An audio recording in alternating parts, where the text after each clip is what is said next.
पवित्र मंच को प्रणाम करता हूँ और अपनी बातों को प्रारंभ करता हूँ। इस संविधान में निहित मूल्यों को बचाकर हम अपनी वचनबद्धता को दोहराते हैं। संविधान में निहित मूल्यों को बचाकर हम अपनी वचनबद्धता को दोहराते हैं। हमें हमारे संविधान पर गर्व है। आओ संप्रभुता का पर्व मनाते हैं। यहाँ पर उपस्थित हमारे परम आदरणीय एचओडी सर एवं उपस्थित तमाम प्रबुद्ध व विद्वान शिक्षकगण एवं मेरे नौजवान साथियों, आप सबों को संविधान दिवस का हार्दिक शुभकामनाएं। दोस्तों, जैसा कि हम सब पूर्व से ही अवगत हैं कि हमारा देश 15 अगस्त 1947 को आजाद हो गया, किंतु इतना विशाल देश को सुचारू रूप से चलाना आसान नहीं था। इसलिए हमें एक संविधान का आवश्यकता था। वो ऐतिहासिक दिन आज ही है जब हमारा संविधान बनकर तैयार हुआ। दोस्तों, संविधान की नजर में सब एक समान है। संविधान हमें सुरक्षा प्रदान करता है। सबके अधिकार और कर्तव्य भी एक समान है।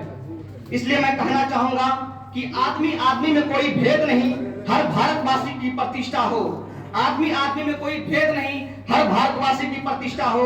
सबको मिले अवसर की समानता, संविधान के लिए हृदय में निष्ठा हो।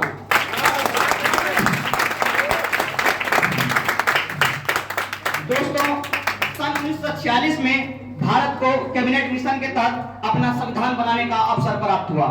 संविधान सभा का निर्माण जुलाई 1946 में हुआ।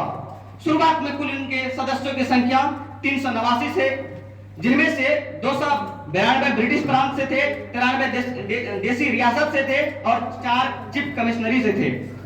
इनमें कुछ ऐसे भी सदस्य थे जो भारत के राष्ट्र कांग्रेस और मुस्लिम लीग के थे।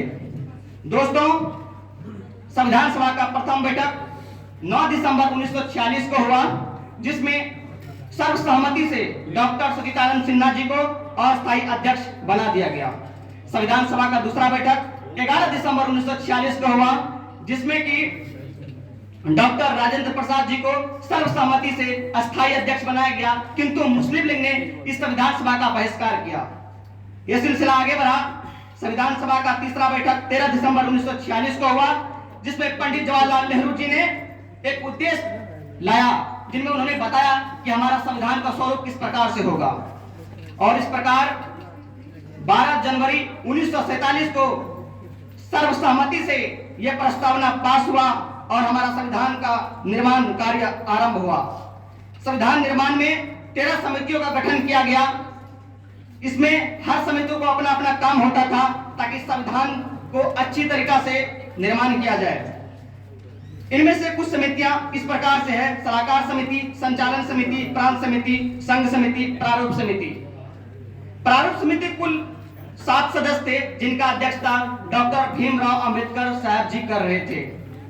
डॉक्टर भीमराव अंबेडकर साहब, इनके जीवन दर्शन और संघर्ष पे मैं 2 पंक्तियां कहना चाहूंगा कि तेजस्वी सम्मान पाते नहीं अपना वंश बतलाकर, कि तेजस्वी सम्मान पाते नहीं अपना वंश बतलाकर, वो जग में प्रशस्ति पाते हैं अपना कर्तव्य दिखलाकर। ये संविधान निर्माताओं का बुद्धि का दूरदर्शिता का परिमाण है, जो उनके द्वारा संविधान में दुनिया के महत्वपूर्ण संविधानों का सर्वोत्तम गुणों का आत्मसात किया गया। उदाहरण स्वरूप मौलिक अधिकार, प्रस्तावना, न्यायपालिका की स्वतंत्रता संयुक्त राष्ट्र अमेरिका से लिया गया। संसद की शासन प्रणाली ब्रिटेन से लिया गया। संविधान में संशोधन की प्रक्रिया दक्षिण अफ्रीका से, मौलिक कर्तव्य का प्रावधान सोवियत संघ से और स्वतंत्रता, समता और बंधुता का आदर्श फ्रांस से लिए। भारत के संविधान बनाने में कुल 2 वर्ष 11 माह 18 दिन लगे। दोस्तों, जब यह संविधान बना था उस समय कुल 395 अनुच्छेद, 22 भाग, 8 अनुसूचियां थी, किंतु वर्तमान में इनकी संख्या बढ़कर 470 अनुच्छेद, 25 भाग, 12 अनुसूचियां हो चुका है। दोस्तों, एक बात को हमें याद रखना होगा, डॉक्टर अंबेडकर साहब जी ने कहे थे, संविधान कितना भी अच्छा हो, वो अच्छा साबित नहीं हो सकता है जब तक कि उसे अमल में लाने वाले लोग अच्छे नहीं होंगे। इसलिए सबसे ज्यादा जिम्मेदारी हम नौजवानों के ऊपर है कि हम अपने देश को किस ओर ले जाना चाहते हैं। हम अपने संवैधानिक और लोकतांत्रिक व्यवस्था को किस तरह से अच्छी तरीका से रख सकते हैं। इसलिए मैं कहना चाहूंगा कि संघर्षों के साए में इतिहास हमारा पलता है, कि संघर्षों के साए में इतिहास हमारा पलता है। जिस और जवानी चलता है उस और जमाना चलता है।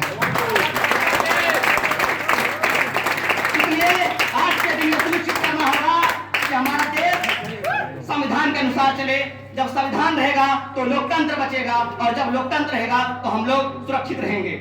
अंत में चंद पंक्तियों के साथ अपनी वाणी को विराम देना चाहूंगा कि आंधियों की जिद है जहां बिजलियां गिराने की, आंधियों की जिद है जहां बिजलियां गिराने की, हमारे भी जिद है वहीं आशियाना बनाने की।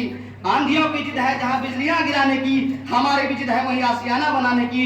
वसूलों पर आँच आए तो टकराना जरूरी है, हो अगर जिंदा तो जिंदा नजर आना जरूरी है। बहुत बहुत धन्यवाद।